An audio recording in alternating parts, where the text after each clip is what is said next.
Doctor Renuka Verma आज एक नए टॉपिक के साथ फिर से अपने चैनल बॉटनी ज्ञान में आपका वेलकम करती हूँ। आज का हमारा टॉपिक है biological nature and role of genetic material, यानी कि आनुवांशिक पदार्थ की जैविक प्रकृति तथा कार्य। इस टॉपिक को स्टार्ट करने से पहले हमें ये पता होना चाहिए कि जेनेटिक मटेरियल या आनुवांशिक पदार्थ क्या हैं। आनुवांशिक पदार्थ या जेनेटिक मटेरियल वो होते हैं जो पीढ़ी दर पीढ़ी सूचनाओं को स्थानांतरित करते हैं, यानी कि जनरेशन टू जनरेशन इंफॉर्मेशन को ट्रांसफर करने का काम जेनेटिक मटेरियल करता है। जब हम जेनेटिक मटेरियल की बात करते हैं तो हमारे माइंड में दो वर्ड आते हैं, डीएनए एंड आरएनए। डीएनए का फुल फॉर्म होता है डीऑक्सी राइबो न्यूक्लिक एसिड और आरएनए का फुल फॉर्म होता है राइबो न्यूक्लिक एसिड। डीएनए और आरएनए दोनों को ही हम जेनेटिक मटेरियल कहते हैं या आनुवांशिक पदार्थ कहते हैं। सिर्फ प्लांट वायरसेस में ही आरएनए जेनेटिक मटेरियल के रूप में पाया जाता है। इसके अलावा जितने भी ऑर्गेनिज्म हैं सब में डीएनए जेनेटिक मटेरियल के रूप में पाया जाता है। सर्टन और बॉवेरी ने क्रोमोसोमल थ्योरी दी थी। इस थ्योरी के अकॉर्डिंग जो क्रोमोसोम्स होते हैं वो हेरिडिटरी व्हीकल होते हैं, यानी कि आनुवांशिकता के जो वाहक हैं या जो इंफॉर्मेशन का ट्रांसफर हो रहा है वो बेसिकली क्रोमोसोम्स के द्वारा हो रहा है। क्रोमोसोम या गुणसूत्र डीएनए और प्रोटीन से मिलकर बने होते हैं और प्रोटीन का फॉर्मेशन जो होता है वो किससे होता है? आरएनए से होता है। डीएनए को जेनेटिक मटेरियल प्रूव करने के लिए 3 एक्सपेरिमेंट्स को एविडेंस के रूप में माना जाता है। ये 3 एक्सपेरिमेंट्स हैं। इनमें से पहला एक्सपेरिमेंट फ्रेडरिक ग्रिफिथ ने किया था 1944 में। Oswald T Avery, MacLeod and McCarty ने भी 1944 के अंदर एक एक्सपेरिमेंट किया था, जो एक्सपेरिमेंट ये प्रूव करता था कि डीएनए ही एक जेनेटिक मटेरियल है। उसके बाद D Hershey and Martha chase ने 1952 के अंदर भी एक एक्सपेरिमेंट किया था और ये जो तीनों एक्सपेरिमेंट्स हैं ये एक्सपेरिमेंट ये शो करते हैं कि डीएनए एक जेनेटिक मटेरियल है। अगर आप इन तीनों एक्सपेरिमेंट्स के बारे में जानना चाहते हैं तो मुझे कमेंट सेक्शन में बता दें, ताकि मैं इनके ऊपर एक सेपरेट वीडियो बना करके आपको इन एक्सपेरिमेंट्स की डिटेल को बता दूंगी। यहाँ पर हम सिर्फ इनके नाम देख रहे हैं। एरविन चारगाफ और इनके कलीग्स ने लेट 1940s के अंदर डीएनए के स्ट्रक्चर का क्लू दिया था, जो कि बेस पेयर से रिलेटेड था। और James D Watson, Francis Harry Crompton Crick ने 1953 के अंदर डीएनए का स्ट्रक्चर का एक मॉडल दिया था, जिसे हम आज पढ़ते हैं या इसे ही हम डीएनए का स्ट्रक्चर मानते हैं। डीएनए के स्ट्रक्चर के इस मॉडल के लिए वॉटसन और क्रिक को 1962 के अंदर नोबेल प्राइज से सम्मानित किया गया था। डीएनए की डिस्कवरी किसने की थी, डीएनए को जेनेटिक मटेरियल किन एक्सपेरिमेंट्स ने प्रूव किया था, ये जानने के बाद अब हम आगे बढ़ते हैं और अपने टॉपिक पर आते हैं। तो सबसे पहले हम पढ़ते हैं biological and structural characteristic of a DNA, यानी कि डीएनए में ऐसे कौन कौन से गुण पाए जाते हैं जो उसकी जैविक प्रकृति या बायोलॉजिकल नेचर को शो करते हैं। तो ये 6 कैरेक्टर्स हैं जो एक डीएनए के बायोलॉजिकल नेचर को दर्शाते हैं या शो करते हैं। पहला है linear and super coiled DNA, यानी कि रेखिक तथा अति कुंडलित डीएनए। दूसरा है बेस पेयरिंग या क्षार युग्मन। तीसरा है डीएनए कॉन्फर्मेशन या डीएनए प्रारूप। चौथा है ग्रूव्स, जिसे हम हिंदी में खांच कहते हैं। पांचवा है DNA sense and antisense. DNA sense और एंटीसेंस को हिंदी में भी यही कहते हैं। और लास्ट है सी वैल्यू पैराडॉक्स, यानी कि सी मान विरोधाभास। तो सबसे पहले जो डीएनए का पहला कैरेक्टर है या बायोलॉजिकल नेचर है वो है linear and super coiled DNA, यानी कि डीएनए की रेखिक तथा अति कुंडलित प्रकृति। डीएनए जो है वो 2 फॉर्म्स के अंदर पाया जाता है। एक फॉर्म होती है लीनियर और दूसरी फॉर्म होती है सर्कुलर। जितने भी प्रोकैरियोटिक ऑर्गेनिज्म हैं उनके अंदर डीएनए जो है वो सर्कुलर फॉर्म में पाया जाता है। जब हम किसी भी प्रोकैरियोटिक ऑर्गेनिज्म को पढ़ते हैं तो हम उसका डीएनए किस तरीके से बनाते हैं, कुछ इस तरीके से बनाते हैं ना, यानी कि ये सर्कुलर डीएनए है। ऐसा डीएनए जिसके दोनों के दोनों जो स्ट्रैंड है आपस में जुड़े हुए पाए जाते हैं, ऐसा डीएनए मोस्टली प्रोकैरियोट्स के अंदर पाया जाता है। और जितने भी यूकैरियोटिक ऑर्गेनिज्म हैं उनमें लीनियर डीएनए पाया जाता है। डीएनए की दूसरी बायोलॉजिकल प्रकृति है बेस पेयरिंग, यानी कि क्षार युग्मन। डीएनए 4 तरह के नाइट्रोजनी बेस से मिलकर के बना होता है, जिन्हें हम कहते हैं एडेनिन, थाइमिन, साइटोसिन और ग्वानिन। तो डीएनए जो है इसके अंदर कॉम्प्लीमेंट्री बेस पेयरिंग या पूरक क्षार युग्मन पाया जाता है। कॉम्प्लीमेंट्री बेस पेयरिंग से यहाँ पर मतलब ये है कि डीएनए के जितने भी एडेनिन बेस हैं या एडेनिन क्षार हैं वो हमेशा थाइमिन के साथ पेयर करते हैं या जुड़ते हैं, बॉन्ड बनाते हैं, और ग्वानिन जो है वो हमेशा साइटोसिन के साथ में पेयरिंग करता है। अब ये जो पेयरिंग होती है वो होती है हाइड्रोजन बॉन्ड्स के द्वारा, और इन्हीं पेयरिंग के द्वारा डीएनए का जो स्ट्रक्चर है वो बनता है। और इन्हीं कॉम्प्लीमेंट्री बेस पेयरिंग के कैरेक्टर के कारण, पूरक क्षार युग्मन की गुण के कारण डीएनए में प्रतिलिपिकरण की क्षमता पाई जाती है। यानी कि डीएनए में जो रेप्लिकेशन का कैरेक्टर है उसके लिए कॉम्प्लीमेंट्री बेस पेयरिंग का होना बहुत ही जरूरी है। इससे पहले वाला जो मैंने कैरेक्टर आपको बताया था सुपर कॉइलिंग या अति कुंडलन, कॉइलिंग के पीछे एक रीजन ये भी है कि जो डीएनए है उसकी लंबाई बहुत ज्यादा होती है, और हमें पता है डीएनए कहाँ पाया जाता है, डीएनए न्यूक्लियस या केंद्रक के अंदर पाया जाता है। तो अगर डीएनए में ये अति कुंडलन या सुपर कॉइलिंग नहीं पाई जाएगी तो डीएनए उस न्यूक्लियस के अंदर समा नहीं पाएगा, उसके अंदर पैक नहीं हो पाएगा। आगे मैं पैकेजिंग ऑफ डीएनए के ऊपर भी एक सेपरेट वीडियो लेक्चर बनाऊंगी, जिससे आपको ये समझने में आसानी होगी कि इतना लंबा डीएनए एक छोटे से न्यूक्लियस के अंदर कैसे पैक हो जाता है। डीएनए का तीसरा बायोलॉजिकल कैरेक्टर है डीएनए कॉन्फर्मेशन, या हिंदी में अगर हम कहें तो डीएनए प्रारूप। डीएनए बहुत डिफरेंट कॉन्फर्मेशन के रूप में पाया जाता है, जिसमें जो डीएनए की ये जो कॉइलिंग है उसकी डायरेक्शन के ऊपर भी ये बेस्ड होता है, डीएनए प्रोटीन में इंटरेक्शंस किस तरीके से हो रही है उस पे भी ये बेस्ड होता है।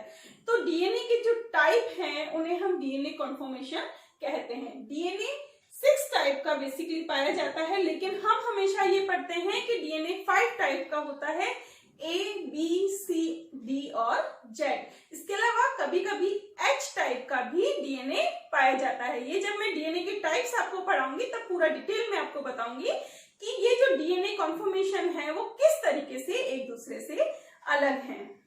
डीएनए का चौथा बायोलॉजिकल कैरेक्टर है ग्रूव्स या खांच। डीएनए की संरचना अगर हम ध्यान से देखते हैं, या जो डीएनए का स्ट्रक्चर है वो बेसिकली 2 टाइप्स की ग्रूव से मिलकर के बना होता है, जिसे हम कहते हैं माइनर ग्रूव्स और मेजर ग्रूव, छोटी खांच और बड़ी खांच। देखिए ये डीएनए का एक स्ट्रक्चर है, यहाँ पर इस तरीके की जो छोटी ग्रूव होती है उसे हम कहते हैं माइनर ग्रूव, और जो बड़ी होगी उसे हम कहेंगे मेजर या बड़ी खांच। ये जो ग्रूव्स होती हैं या जो खांच होती है ये हमेशा एक दूसरे के अपोजिट पाई जाती है या एक दूसरे के सामने पाई जाती है। देखिए आगे भी आप देखिए, यहाँ पर माइनर ग्रूव है तो इसके बिल्कुल सामने मेजर ग्रूव प्रेजेंट है। ये जो ग्रूव्स या खांच होती है यहाँ पे डीएनए बाइंडिंग प्रोटीन आकर के अटैच होते हैं। डीएनए बाइंडिंग प्रोटीन्स जो है यहाँ पर अटैच होकर के डीएनए को रिपेयर करने में हेल्प करते हैं, या फिर इनकी जो इंटरेक्शंस हैं वो आगे रेप्लिकेशन के लिए हेल्पफुल होती है। डीएनए का नेक्स्ट बायोलॉजिकल नेचर है डीएनए सेंस एंड एंटीसेंस। हम सभी जानते हैं डीएनए जो है वो प्रोटीन के निर्माण में हेल्प करता है या प्रोटीन सिंथेसिस करता है। तो प्रोटीन सिंथेसिस करने के लिए डीएनए के अंदर जेनेटिक कोडोन होते हैं। अगर हम सिंपल फॉर्म में अगर एक डीएनए बनाते हैं तो हम किस तरीके से बनाते हैं, A, T, C, G, और ये इसका कॉम्प्लीमेंट्री डीएनए हो गया। एक स्ट्रैंड ये, दूसरा स्ट्रैंड ये। तो ये जो सेंस और एंटीसेंस नाम दिए गए हैं वो इस बेस पर दिए गए हैं कि कौन सा स्ट्रैंड जो है वो आरएनए बनाएगा और कौन सा स्ट्रैंड आरएनए नहीं बनाएगा। अगर इसको हम इस तरीके से बनाएं, A, T, C और G, और ये इसका complementary T, A, G, C, तो ये 2 स्ट्रैंड हो गए एक डीएनए के, जिसमें से एक होगा सेंस स्ट्रैंड, दूसरा होगा एंटी सेंस स्ट्रैंड। जो स्ट्रैंड आरएनए के निर्माण में हेल्प करता है उसे हम कहते हैं एंटी सेंस स्ट्रैंड, और जो स्ट्रैंड आरएनए के निर्माण में भाग नहीं लेता उसे हम कहते हैं सेंस स्ट्रैंड। लेकिन जो एंटी सेंस स्ट्रैंड से आरएनए बनेगा वो सेंस स्ट्रैंड की डायरेक्ट कॉपी होगा। कैसे, ये मैं आपको बताती हूं।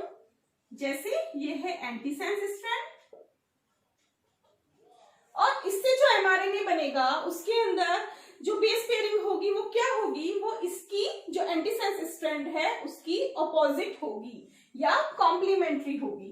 तो U A ji C. RNA के अंदर जो बेस पेयरिंग पाई जाती है उसमें थाइमिन की जगह यूरेसिल पाया जाता है और ये यूरेसिल थाइमिन के मॉडिफिकेशन से बनता है। जब थाइमिन के अंदर डीअमोनिफिकेशन होता है या विअमीनीकरण होता है तो थाइमिन जो है वो यूरेसिल में कन्वर्ट हो जाता है। तो ये वो एमआरएनए है जो एंटीसेंस स्ट्रैंड से बना है। अब इस एमआरएनए के कॉम्प्लीमेंट्री बेस पेयर किसके जैसे हैं, जो सेंस स्ट्रैंड है उसके जैसे हैं। इसलिए ये कहते हैं कि एंटीसेंस स्ट्रैंड से जो एमआरएनए बना है वो सेंस स्ट्रैंड की डायरेक्ट कॉपी होती है। डीएनए का last but not least biological character है सी वैल्यू पैराडॉक्स या सी मान विरोधाभास। अब सी वैल्यू पैराडॉक्स क्या होता है, इसको जानने के लिए पहले हमें ये पता होना चाहिए कि सी वैल्यू या सी मान क्या होता है। सी वैल्यू या सी मान वो नंबर होता है या वो अमाउंट होता है जो एक सेल में प्रेजेंट डीएनए का होता है। यानी कि किसी भी ऑर्गेनिज्म की सेल में कितना डीएनए है, टोटल डीएनए का अमाउंट कितना है, उसे हम उसका सी वैल्यू या सी मान कहते हैं। सी वैल्यू या सी मान को हम हमेशा बेस पेयर के अंदर शो करते हैं, यानी कि this and this base pair. जैसे एग्जांपल है एल्गी, एल्गी में 6.6 into 10 to the power 5 base pair C value मान है, यानी कि इतना डीएनए एल्गी के अंदर पाया जाता है। माइकोप्लाज्मा में 1.0 into 10 to the power 6 base pair and drosophila में 1.4 into 10 to the power 8 base pair. पहले ये माना जाता था कि डीएनए का जो टोटल अमाउंट है वो ऑर्गेनिज्म की कॉम्प्लेक्सिटी के साथ में एक लीनियर रिलेशन के अंदर होता है। यानी कि जैसे जैसे ऑर्गेनिज्म कॉम्प्लेक्स होता जाएगा वैसे वैसे डीएनए का अमाउंट बढ़ता चला जाएगा। यानी कि सिंपलर जो फॉर्म होती है जैसे वायरस या बैक्टीरिया की बात करें उनमें डीएनए का अमाउंट कम होगा और जो हायर या कॉम्प्लेक्स स्ट्रक्चर्स होते हैं जैसे एंजियोस्पर्म उनके अंदर डीएनए का अमाउंट बहुत ज्यादा होगा। इसके लिए एक ग्राफ पहले दिया गया था जो कि ऑर्गेनिज्म की कॉम्प्लेक्सिटी एंड जीनोम साइज के ऊपर बनाया गया था। इसमें ये कहा गया था कि जैसे जैसे सिंपलर फॉर्म से हम कॉम्प्लेक्स फॉर्म की तरफ बढ़ेंगे ये इंक्रीज होगा और एक सीधी लाइन के रूप में होगा। लेकिन ये जो ग्राफ है वो ट्रू नहीं है। कॉम्प्लेक्सिटी और जीनोम साइज के बीच में एक लीनियर रिलेशन पॉसिबल ही नहीं है। यानी कि ये जरूरी नहीं है कि एक सिंपलर फॉर्म है तो उसके अंदर डीएनए कम ही होगा, उसके अंदर डीएनए ज्यादा भी हो सकता है। तो सी वैल्यू पैराडॉक्स क्या हुआ, डीएनए के टोटल जीनोम और उसकी कॉम्प्लेक्सिटी के बीच का विरोधाभास या पैराडॉक्स। सी.ए. थॉमस ने 1971 में ये कहा कि किसी भी ऑर्गेनिज्म के कॉम्प्लेक्स होने का मतलब ये नहीं है कि उसमें सिंपलर फॉर्म से ज्यादा डीएनए प्रेजेंट होगा। और अपनी इस बात को प्रूव करने के लिए उन्होंने कुछ एग्जाम्पल भी दिए जिसमें से पहला एग्जाम्पल है हाउस फ्लाई और ड्रोसोफिला का। हाउस फ्लाई और ड्रोसोफिला दोनों ही एक ही ग्रुप के अंडर में आती है और जब दोनों एक ही ग्रुप के अंडर में आ रही है तो उस हिसाब से होना ये चाहिए कि इनका जो जीनोम है लगभग सिमिलर होना चाहिए क्योंकि दोनों की जो कॉम्प्लेक्सिटी है वो सिमिलर है। लेकिन फिर भी हाउस फ्लाई में 8.6 into 10 to the power 8 base pair genome पाया जा रहा है जबकि ड्रोसोफिला में 1.4 into 10 to the power 8 base pair genome पाया जा रहा है। तो सेम ग्रुप में अगर इतना डिफरेंस आ रहा है तो सी वैल्यू पैराडॉक्स के अंदर कॉम्प्लेक्सिटी और जीनोम साइज के अंदर लीनियर रिलेशन पॉसिबल नहीं है। इसका एक और एग्जांपल है जो है सैलमेंडर्स और ह्यूमंस का। सैलमेंडर्स की अलग अलग स्पीसीज में ह्यूमन से 20 से 40 गुना अधिक जीनोम पाया जाता है। यानी कि सैलमेंडर में ह्यूमन से 20 to 40 टाइम्स अधिक जीनोम प्रेजेंट होता है। तो जब कॉम्प्लेक्सिटी की बात करते हैं तो हम ये मानते हैं कि जो ह्यूमंस हैं वो सबसे अधिक कॉम्प्लेक्स स्ट्रक्चर होते हैं। तो उस हिसाब से तो ह्यूमंस के अंदर सबसे ज्यादा डीएनए होना चाहिए था, जीनोम होना चाहिए था, जो कि इस एग्जाम्पल ने रॉन्ग प्रूव किया है। ये डीएनए के 5 इंपॉर्टेंट बायोलॉजिकल रोल हैं जिनमें पहला है सिंथेसिस ऑफ प्रोटीन, प्रोटीन का संश्लेषण। डीएनए रेप्लिकेशन यानी कि डीएनए प्रतिलिपिकरण या डीएनए प्रतिकृतिकरण। तीसरा है डीएनए इनहेरिटेंस या डीएनए आनुवंशिकी। चौथा है म्यूटेशन या उत्परिवर्तन और पांचवा है रिकॉम्बिनेशन या पुनर्संयोजन। ये 5 इंपॉर्टेंट रोल हैं जो डीएनए के बायोलॉजिकल नेचर को भी दर्शाते हैं या शो करते हैं। तो सबसे पहले हम बात करते हैं फर्स्ट सिंथेसिस ऑफ प्रोटीन की। तो पहला है सिंथेसिस ऑफ प्रोटीन। अभी जब हमने एंटी साइंस और साइंस डीएनए पढ़ा था तो उसमें भी थोड़ा सा मैंने इसके बारे में बताया था कि जो डीएनए है उसमें प्रोटीन को बनाने के लिए कोड उपस्थित होते हैं या कोड पाए जाते हैं। और डीएनए से जो प्रोटीन का फॉर्मेशन होता है वो बेसिकली 2 प्रोसेस के थ्रू पूरा होता है, जो है ट्रांसक्रिप्शन और ट्रांसलेशन यानी कि अनुलेखन तथा अनुवादन। ट्रांसक्रिप्शन यानी कि वो प्रोसेस जिसमें डीएनए एमआरएनए के ऊपर इंफॉर्मेशन को कोड करता है या ट्रांसक्राइब करता है ताकि वो उसके अकॉर्डिंग प्रोटीन को बना सके। तो ट्रांसक्रिप्शन यानी डीएनए से एमआरएनए का बनना, और ट्रांसलेशन मींस वो एमआरएनए जाकर के राइबोसोम पर अटैच होगा और वहां पर टीआरएनए और आरआरएनए हेल्प करेंगे उसको उस प्रोटीन को बनाने में। इसकी इंफॉर्मेशन उसके अंदर कोड की गई है, यानी ट्रांसलेशन का मतलब हुआ एमआरएनए से प्रोटीन का फॉर्मेशन। डीएनए का दूसरा रोल है रेप्लिकेशन ऑफ डीएनए यानी कि डीएनए का प्रतिलिपिकरण। डीएनए में खुद की कॉपीज बनाने की क्षमता पाई जाती है, कैपेबिलिटी पाई जाती है। हमने ये पढ़ा है कि डीएनए जो है वो कॉइलिंग में प्रेजेंट होता है, यानी कि डीएनए कुंडलित अवस्था में पाया जाता है। जब डीएनए की कॉइलिंग ओपन होती है तो उसकी जो दोनों स्ट्रैंड है वो एज ए टेम्पलेट वर्क करते हैं। देखिए ये एक डीएनए है, इसको हम इस तरीके से भी देख सकते हैं कि ये एक डीएनए है, और जब इस डीएनए की कॉइलिंग ओपन हो जाएगी तो वो कुछ इस तरीके का दिखेगा और ये जो दोनों स्ट्रैंड हैं वो अलग अलग हो जाएंगे। अब जब ये दोनों स्ट्रैंड अलग अलग हो गए हैं तो ये जो स्ट्रैंड हैं ये टेम्पलेट की तरह कार्य करते हैं और इन टेम्पलेट से इनके कॉम्प्लीमेंट्री बेस पेयर आकर के जुड़ जाते हैं, यानी कि इन दोनों के सामने इनके कॉम्प्लीमेंट्री बेस पेयर वाला डीएनए जुड़ जाएगा। ये जुड़ गया तो एक डीएनए से 2 डीएनए का फॉर्मेशन हो गया। तो डीएनए जो रेप्लिकेशन है वो क्या करता है, डीएनए के अमाउंट को बढ़ाने में हेल्प करता है।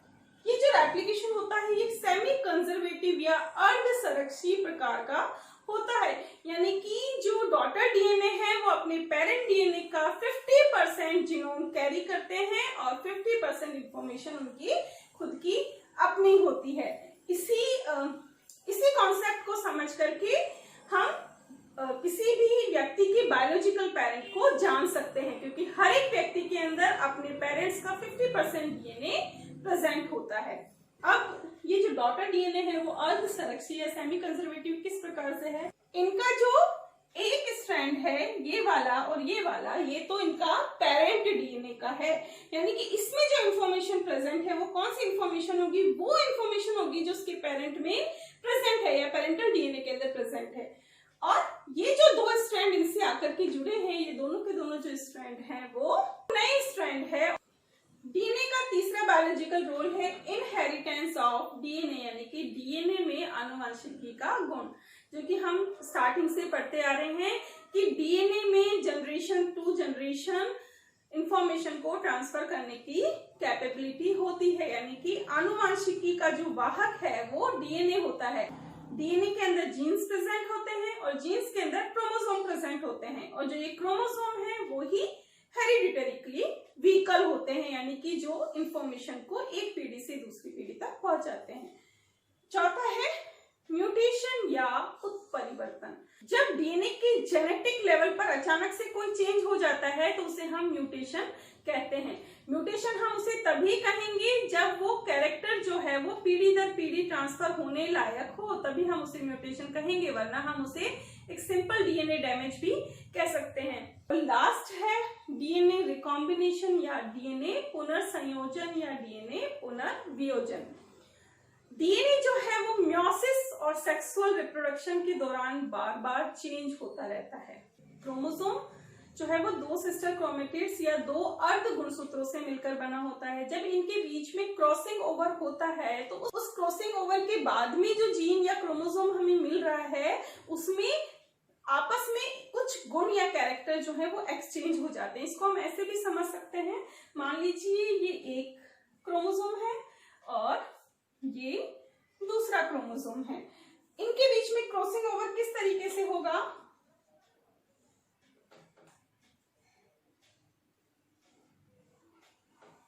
इस तरीके से जब इनके बीच में क्रॉसिंग ओवर होगा तो जब ये एक दूसरे से अलग होंगे तो उस समय क्या होगा,